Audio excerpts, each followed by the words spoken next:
मित्रों नमस्कार। मैं ना सोनांचली कथा कहानी और उपन्यास के इस संग के साथ पुनः उपस्थित हूँ। मित्रों, इस समय मैं वाचन कर रहा हूँ प्रेमचंद जी के लिखे गए कहानी संग्रह मानसरोवर भाग 2 से कुछ कहानियों का।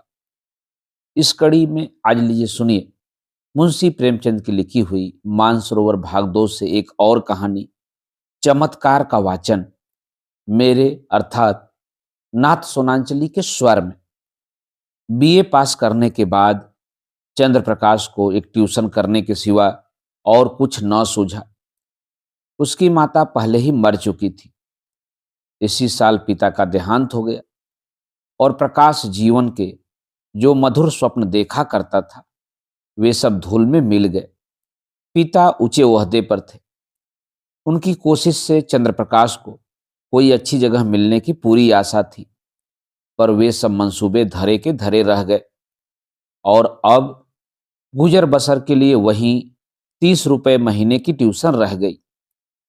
पिता ने कुछ संपत्ति भी न छोड़ी, उल्टे बधू का बोझ और सिर पर लाद दिया। और स्त्री भी मिली तो पढ़ी लिखी, शौकीन, जबान की तेज, जिसे मोटा खाने और मोटा पहनने से मर जाना कबूल था। चंद्र प्रकाश को 30 रुपए की नौकरी करते शर्म तो आई, लेकिन ठाकुर साहब ने रहने का स्थान देकर उसके आंसू पोंछ दिए। यह मकान ठाकुर साहब के मकान से बिल्कुल मिला हुआ था। पक्का, हवादार, साफ सुथरा और जरूरी सामान से लैस। ऐसा मकान 20 रुपए से कम पर न मिलता। काम केवल 2 घंटे का। लड़का था तो लगभग उन्हीं की उम्र का, पर बड़ा कुंद जेहन, कामचोर, अभी 9वें दर्जे में पढ़ता था। सबसे बड़ी बात यह कि ठाकुर और ठकुराइन दोनों प्रकाश का बहुत आदर करते थे, बल्कि उसे लड़का ही समझते थे। वह नौकर नहीं, घर का आदमी था और घर के हर मामले में उसकी सलाह ली जाती थी। ठाकुर साहब अंग्रेजी नहीं जानते थे।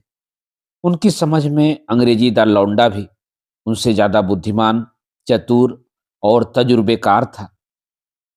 संध्या का समय था। प्रकाश ने अपने शिष्य वीरेंद्र को पढ़ाकर छड़ी उठाई तो ठाकुराइन ने आकर कहा, अभी न जाओ बेटा, जरा मेरे साथ आओ, तुमसे कुछ सलाह करनी है। प्रकाश ने मन में सोचा, आज कैसी सलाह है? वीरेंद्र के सामने क्यों नहीं कहा?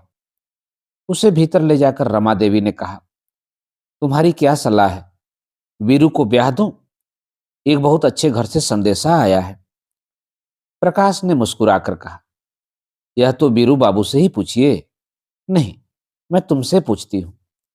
प्रकाश ने असमंजस में पड़कर कहा, मैं इस विषय में क्या सलाह दे सकता हूं? उनका 20वां साल तो है, लेकिन यह समझ लीजिए कि पढ़ना हो चुका। तो अभी ना करूं, यही सलाह है। जैसा आप उचित समझें। मैंने तो दोनों बातें कह दी, तो कर डालूं। मुझे यही डर लगता है कि लड़का कहीं भौंक न जाए। मेरे रहते इसकी तो आप चिंता न करें। हाँ, इच्छा हो तो कर डालिए, कोई हरज भी नहीं है। सब तैयारियां तुम्ही को करनी पड़ेगी, यह समझ लो। तो मैं इनकार कब करता हूं? रोटी की खैर मनाने वाले शिक्षित युवकों में एक प्रकार की दुविधा होती है जो उन्हें अप्रिय सत्य कहने से रोकती है। प्रकाश में भी यही कमजोरी थी। बात पक्की हो गई और विवाह का सामान होने लगा। ठाकुर साहब उन मनुष्यों में थे जिन्हें अपने ऊपर विश्वास नहीं होता। उनकी निगाह में प्रकाश की डिग्री उनके 60 साल के अनुभव से कहीं अधिक मूल्यवान थी। विवाह का सारा आयोजन प्रकाश के हाथों में था। 10-12 हजार रुपए खर्च करने का अधिकार कुछ कम गौरव की बात न थी। देखते देखते ही फटेहाल युवक जिम्मेदार मैनेजर बन बैठा। कहीं कपड़े वाला उसे सलाम करने आया है, कहीं मोहल्ले का बनिया घेरे हुए है, कहीं गैस और समियाने वाला खुशामद कर रहा है। वह चाहता तो 2-4 सौ रुपए बड़ी आसानी से बना लेता, लेकिन इतना नीच न था। फिर उसके साथ क्या दगा करता जिसने सब कुछ उसी पर छोड़ दिया था। पर जिस दिन उसने 5 हजार के जेवर खरीदे, उस दिन उसका मन चंचल हो उठा। घर आकर चंपा से बोला, हम तो यहाँ रोटियों के मोहताज हैं और दुनिया में ऐसे आदमी पड़े हुए हैं जो हजारों लाखों रुपए के जेवर बनवा डालते हैं। ठाकुर साहब ने आज बहू के चढ़ावे के लिए 5,000 के जेवर खरीदे। ऐसी ऐसी चीजें कि देखकर आंखें ठंडी हो जाएं। सच कहता हूं, बाज चीजों पर तो आंख नहीं ठहरती थी। चंपा ईर्ष्या जनित विराग से बोली, "उह, हमें क्या करना है? जिन्हें ईश्वर ने दिया है वे पहने। यहां तो रोकर मरने के लिए ही पैदा हुए हैं।" चंद्र प्रकाश, इन्हीं लोगों की मौज है, न कमाना न धमाना। बाप दादा छोड़ गए हैं, मजे से खाते हैं और चैन करते हैं। इसी से कहता हूं, ईश्वर बड़ा अन्यायी है। चंपा, अपना अपना पुरुषार्थ है, ईश्वर का क्या दोष? तुम्हारे बाप दादा छोड़ गए होते तो तुम भी मौज करते। यहां तो रोटियां चलना मुश्किल है। गहने कपड़े को कौन रोए? और न इस जिंदगी में ऐसी कोई आशा ही है। कोई गत की साड़ी भी नहीं रही कि किसी भले आदमी के घर जाऊं तो पहन लूं। मैं तो इसी सोच में हूं कि ठकुराइन के यहां ब्याह में कैसे जाऊंगी। सोचती हूं, बीमार पड़ जाती तो जान बचती। यह कहते कहते चंपा की आंखें भर आईं। प्रकाश ने तसल्ली दी, साड़ी तुम्हारे लिए लाऊं? अब क्या इतना भी ना कर सकूंगा? मुसीबत के ये दिन क्या सदा बने रहेंगे? जिंदा रहा तो एक दिन तुम सिर से पांव तक ज्योरों से लदी रहोगी। चंपा मुस्कुराकर बोली, चलो, ऐसी मन की मिठाई मैं नहीं खाती। निभाव होता जाए यही बहुत है, गहनों की साध नहीं है। प्रकाश ने चंपा की बातें सुनकर लज्जा और दुख से सिर झुका लिया। चंपा उसे इतना पुरुषार्थहीन समझती है। रात को दोनों भोजन करके लेटे तो प्रकाश ने फिर गहनों की बात छेड़ी। गहने उसकी आंखों में बसे हुए थे। इस शहर में ऐसे बढ़िया गहने बनते हैं, मुझे इसकी आशा न थी। चंपा ने कहा, कोई और बात करो, गहनों की बात सुनकर जी जलता है। वैसी चीजें तुम पहनो तो रानी मालूम होने लगो। गहनों से क्या सुंदरता बढ़ जाती है? तो ऐसी बहुत सी औरतें देखी हैं जो गहने पहनकर भद्दी दिखने लगती हैं। ठाकुर साहब भी मतलब के यार हैं। यह न हुआ कि कहते, इनमें से कोई चीज चंपा के लिए भी लेते जाओ। तुम भी कैसी बच्चों सी बातें करते हो? इसमें बचपने की क्या बात है? कोई उदार आदमी कभी इतनी कृपणता न करता। मैंने तो ऐसा कोई उदार आदमी नहीं देखा जो अपनी बहू के गहने किसी गैर को दे दे। मैं गैर नहीं हूं, हम दोनों एक ही मकान में रहते हैं। मैं उनके लड़के को पढ़ाता हूं और शादी का सारा इंतजाम कर रहा हूं। अगर 100-200 की कोई चीज दे देते तो वह निष्फल न जाती। मगर धनवानों का हृदय धन के भार से दबकर सिकुड़ जाता है। उनमें उदारता के लिए स्थान ही नहीं रहता। रात के 11 बज गए हैं, फिर भी प्रकाश को नींद नहीं आती। बार बार ही चमकीले गहने आंखों के सामने आ जाते हैं। कुछ बादल हो आए हैं और बार बार बिजली चमक उठती है। सहसा प्रकाश चारपाई से उठ खड़ा हुआ।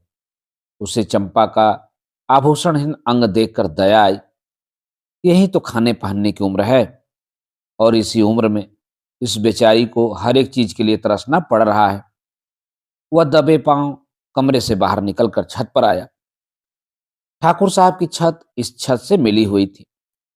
बीच में एक 5 फीट ऊंची दीवार थी।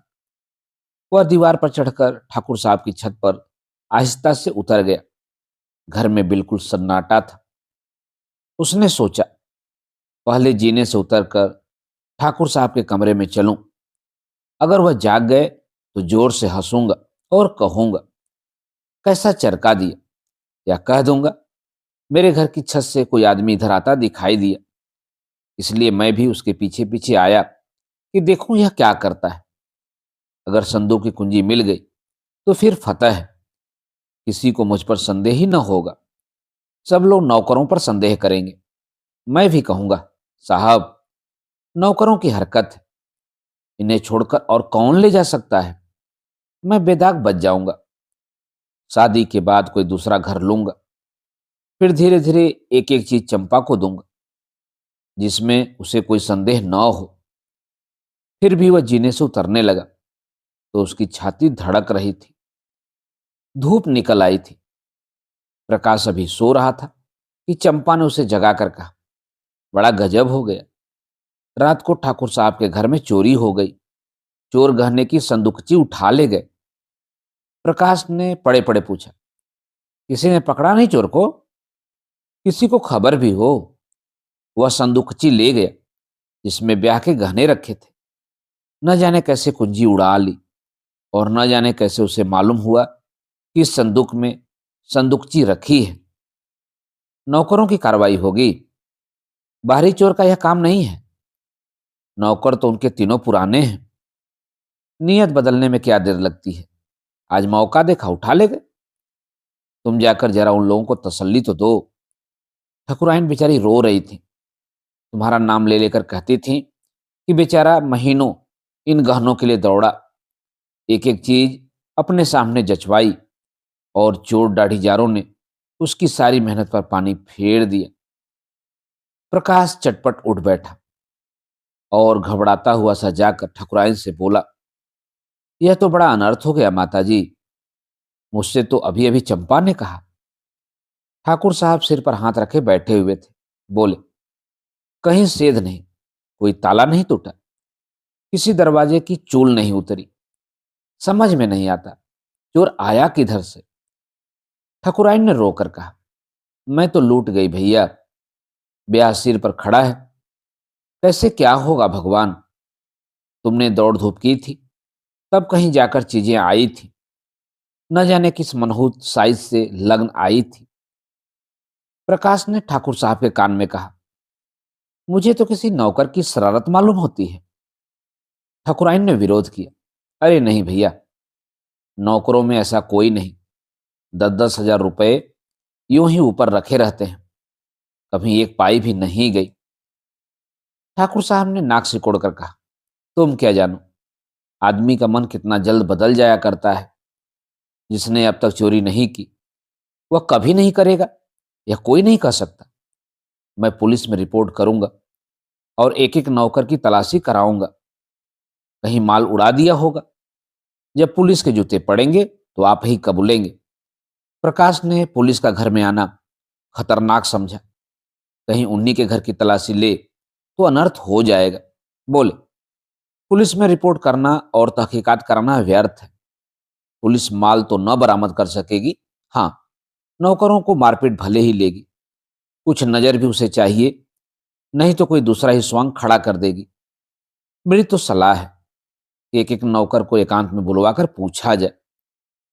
ठाकुर साहब ने मुंह बनाकर कहा, तुम भी क्या बच्चों की सी बात करते हो प्रकाश बाबू। भला चोरी करने वाला अपने आप कबूलेगा? तुम मारपीट भी तो नहीं करते। हाँ, पुलिस में रिपोर्ट करना मुझे भी फजूल मालूम होता है। माल बरामद होने से रहा, उल्टे महीनों की परेशानी हो जाएगी। प्रकाश, लेकिन कुछ न कुछ तो करना ही पड़ेगा। ठाकुर साहब, कोई लाभ नहीं। हाँ, अगर कोई खुफिया पुलिस हो जो चुपके चुपके पता लगावे तो अलबत्ता माल निकल आवे।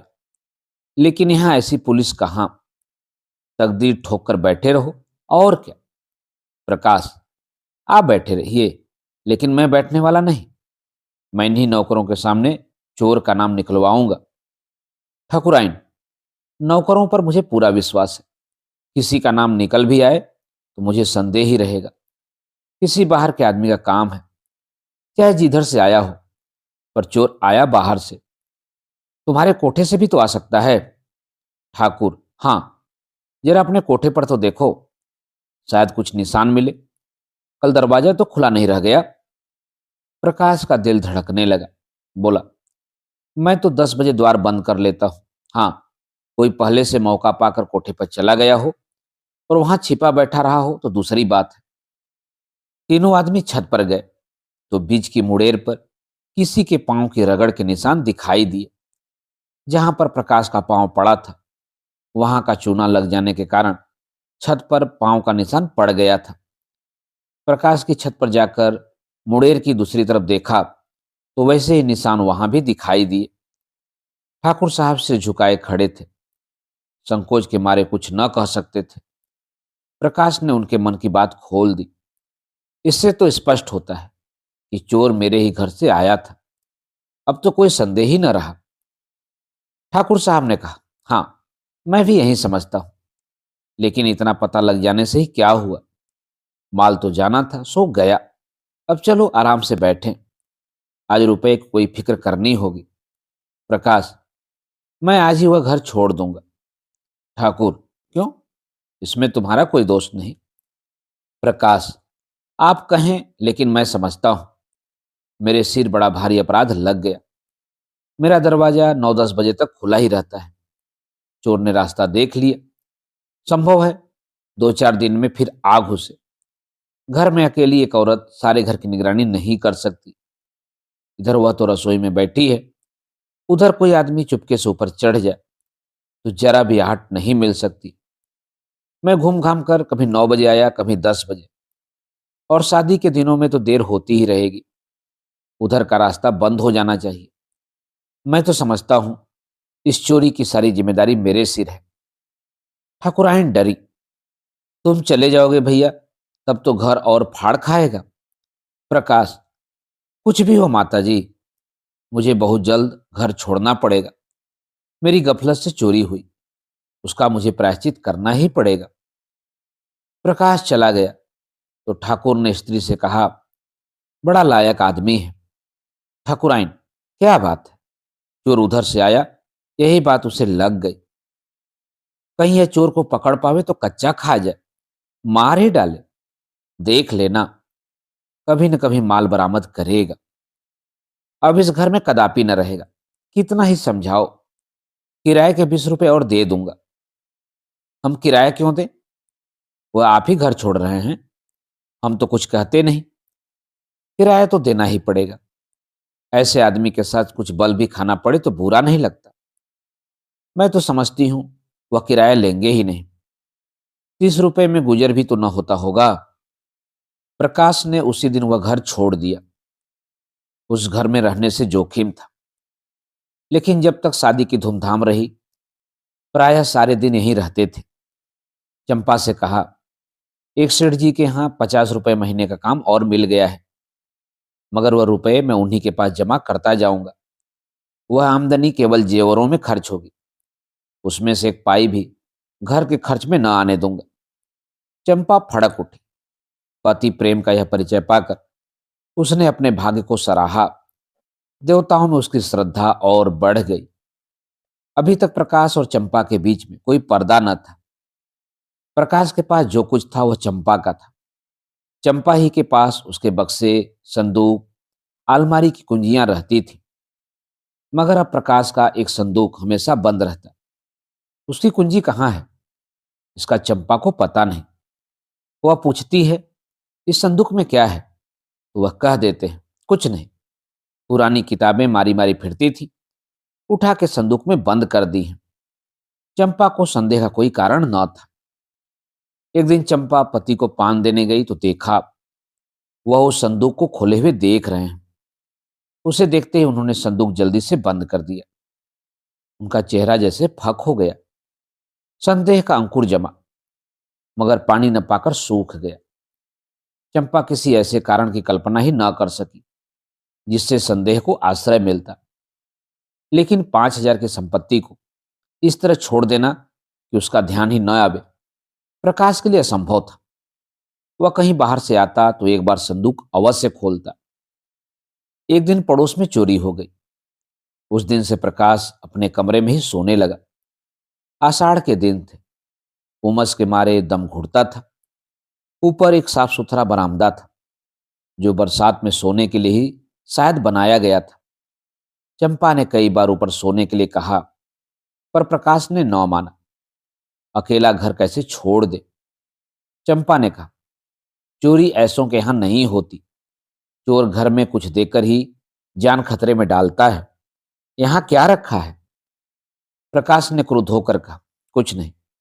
बर्तन भाड़े तो हैं ही, गरीब के लिए अपनी हाड़ी ही बहुत है।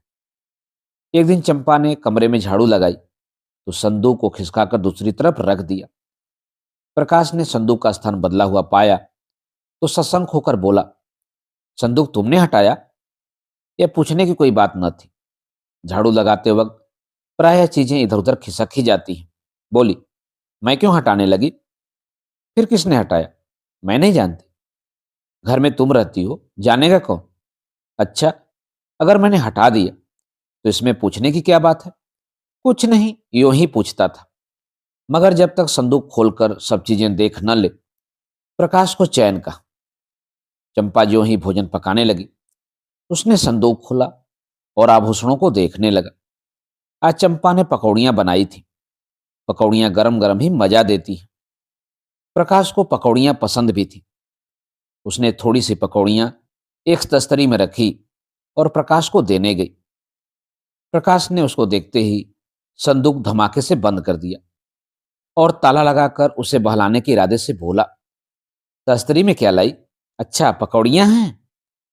आज चंपा को संदेह हो गया, संदूक में क्या है। यह देखने की उत्सुकता हुई। प्रकाश उसकी कुंजी कहीं छिपा कर रखता था। चंपा किसी तरह वह कुंजी उड़ा देने की चाल सोचने लगी। एक दिन एक बिसाती कुंजियों का गुच्छा बेचने आ निकला। चंपा ने उस ताले की कुंजी ले ली और संदूक खोल डाली। अरे, यह तो आभूषण है। उसने एक एक आभूषण को निकाल कर देखा। ये गहने कहाँ से आए? मुझसे कभी इनकी चर्चा नहीं की। सहसा उसके मन में भाव उठा, कहीं ये ठाकुर साहब के गहने तो नहीं? चीजें वही थी जिनका वह बखान करते रहते थे। उसे अब कोई संदेह न रहा। लेकिन इतना घोर पतन! लज्जा और खेद से उसका सिर झुक गया। उसने तुरंत संदूक बंद कर दिया और चारपाई पर लेटकर सोचने लगी, इनकी इतनी हिम्मत पड़ी कैसे? यह दुर्भावना इनके मन में आई ही क्यों? मैंने तो कभी आभूषणों के लिए आग्रह नहीं किया। अगर आग्रह भी करती तो क्या उसका आशय यह होता कि वह चोरी करके लावे? चोरी आभूषणों के लिए? इनका मन क्यों इतना दुर्बल हो गया? उसके जी में आया, इन गहनों को उठा ले और ठकुराइन के चरणों पर डाल दे। उनसे कहे, यह मत पूछिए ये गहने मेरे पास कैसे आए। आपकी चीज आपके पास आ गई, इसी से संतोष कर लीजिए। लेकिन परिणाम कितना भयंकर होगा। उस दिन से चंपा कुछ उदास रहने लगी। प्रकाश से उसे वह प्रेम न रहा, न वह सम्मान भाव। बात बात पर तकरार होती। अभावों में जो परस्पर सद्भाव था वह गायब हो गया। तब एक दूसरे की दिल की बात कहता था। भविष्य के मंसूबे बांधे जाते थे। आपस में सहानुभूति थी। अब दोनों ही दिलगीर रहते। कई कई दिनों तक आपस में एक बात भी न होती। कई महीने गुजर गए। शहर के एक बैंक में असिस्टेंट मैनेजर की जगह खाली हुई। प्रकाश ने अर्थशास्त्र पढ़ा था, लेकिन शर्त यह थी कि नकद 10,000 की जमानत दाखिल की जाए। इतनी बड़ी रकम कहां से आवे? प्रकाश तड़प तड़प कर रह जाता था। एक दिन ठाकुर साहब से इस विषय में बात चल पड़ी। ठाकुर साहब ने कहा, तुम क्यों नहीं दरख्वास्त भेजते? प्रकाश ने सिर झुकाकर कहा, 10,000 की नगद जमानत मांगते हैं। मेरे पास रुपए कहाँ रखे हैं? अजी, तुम दरख्वास्त तो दो। अगर सारी बातें तय हो जाएं तो जमानत भी दे दी जाएगी। इसकी चिंता ना करो। प्रकाश ने स्तंभित होकर कहा, आप जमानत दे देंगे? हाँ हाँ, यह कौन सी बड़ी बात है। प्रकाश घर चला तो बहुत रंजीदा था। उसको यह जगह अब अवश्य मिलेगी, लेकिन फिर भी वह प्रसन्न नहीं है। ठाकुर साहब की सरलता, उनका उस पर इतना अटल विश्वास उसे आहत कर रहा है। उनकी शराफत उसके कमीनेपन को कुचले डालती है। उसने घर आकर चंपा को यह खुशखबरी सुनाई। चंपा ने सुनकर मुंह फेर लिया। एक क्षण के बाद बोली, ठाकुर साहब से तुमने क्यों जमानत दिलवाई? प्रकाश ने चिढ़कर कहा, फिर और किससे दिलवाता? यही न होता कि जगह न मिलती, रोटियां तो मिल ही जाती। रुपए पैसे की बात है। कहीं भूल चूक हो जाए तो तुम्हारे साथ उनके रुपए भी जाएं। यह तुम कैसे समझती हो कि भूल चूक होगी? क्या मैं अनाड़ी हूं? चंपा ने विरक्त मन से कहा, आदमी की नीयत भी तो हमेशा एक सी नहीं रहती। प्रकाश ठक से रह गया। उसने चंपा को चुभती हुई आंखों से देखा, पर चंपा ने मुंह फेर लिया। वह उसके भावों के विषय में कुछ निश्चय न कर सका। लेकिन ऐसी खुशखबरी सुनकर भी चंपा का उदासीन रहना उसे विकल करने लगा। उसके मन में प्रश्न उठा, इस वाक्य में कहीं आक्षेप तो नहीं छिपा हुआ है? चंपा ने संदूक खोलकर देख तो नहीं लिया? इस प्रश्न का उत्तर पाने के लिए इस समय वह अपनी एक आंख भी भेंट कर सकता था। भोजन करते समय प्रकाश ने चंपा से पूछा, तुमने क्या सोचकर कहा था कि आदमी की नीयत तो हमेशा एक सी नहीं रहती, जैसे यह उसके जीवन या मृत्यु का प्रश्न हो? चंपा ने संकट में पड़कर कहा, कुछ नहीं, मैंने दुनिया की बात कही थी। प्रकाश को संतोष न हुआ। क्या जितने आदमी बैंकों में नौकर हैं उनकी नीयत बदलती रहती है? वह बोला। चंपा ने गला छुड़ाना चाहा, तुम जबान पकड़ते हो। ठाकुर साहब के यहाँ इस शादी में ही तुम अपनी नीयत ठीक नहीं रख सके। 100-200 रुपए की चीजें घर रख ही ली। प्रकाश के दिल का बोझ उतर गया।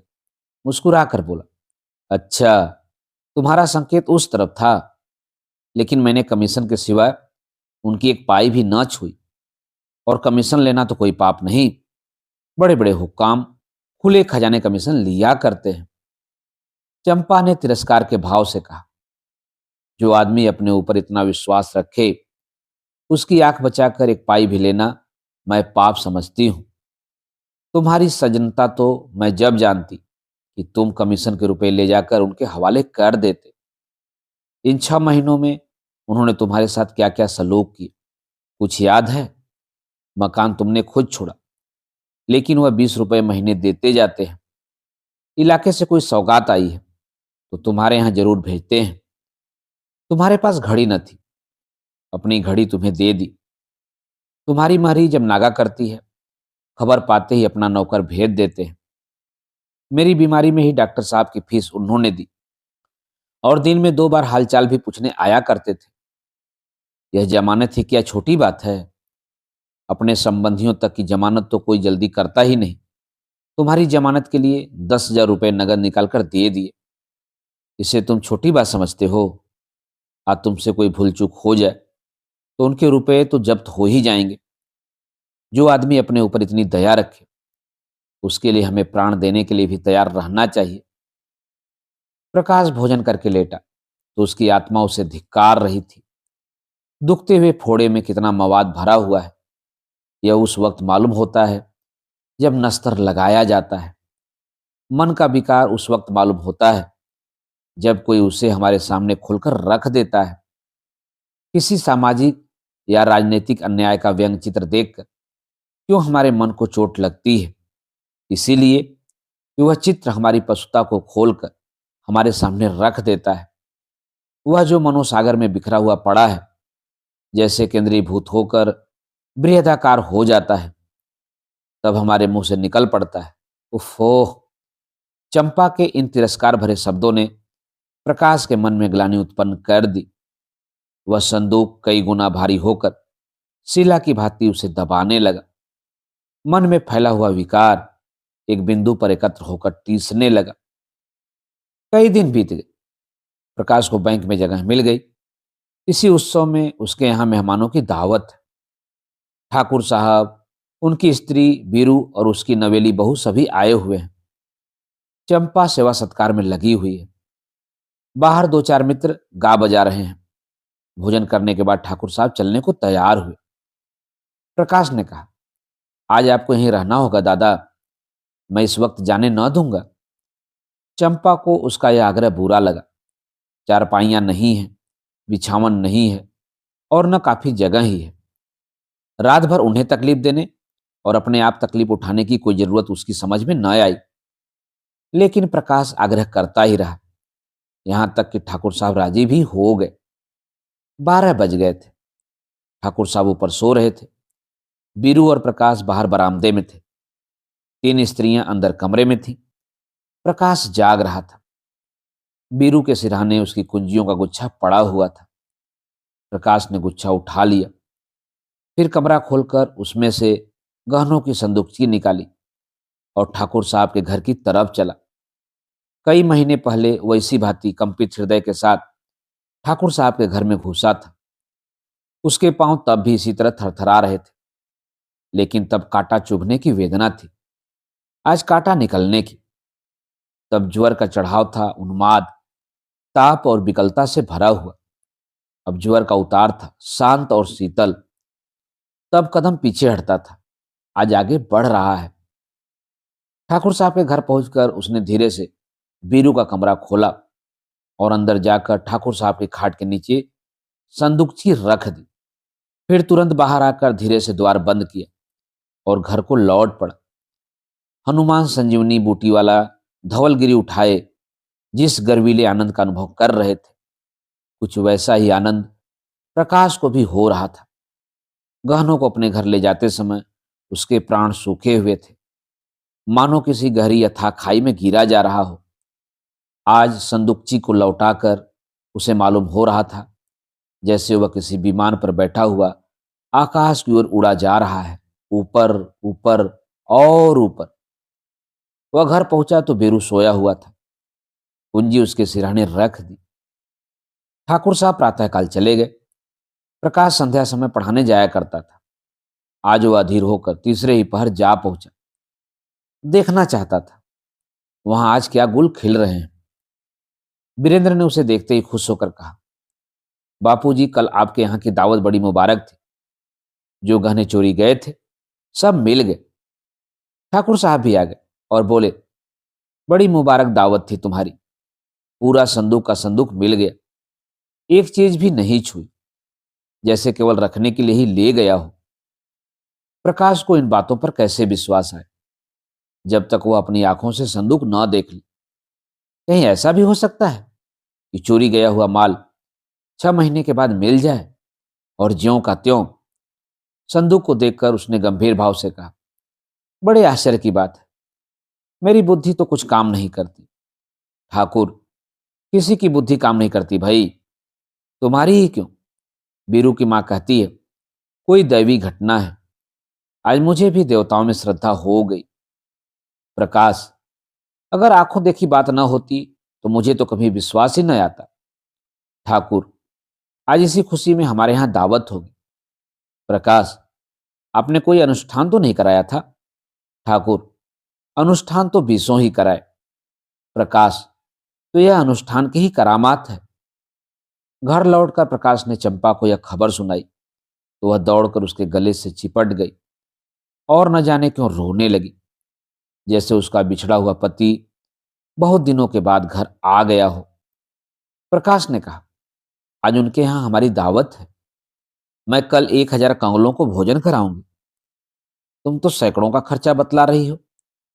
मुझे इतना आनंद हो रहा है कि लाखों खर्च करने पर भी अरमान पूरा न होगा।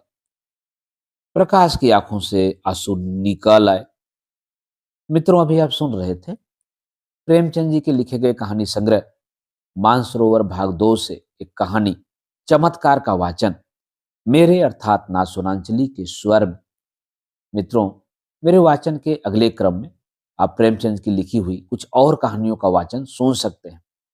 प्रेमचंद जी की कहानियों को सुनने के लिए आप मेरे चैनल पर आकर सभी कहानियों को सुन सकते हैं। धन्यवाद। नमस्कार।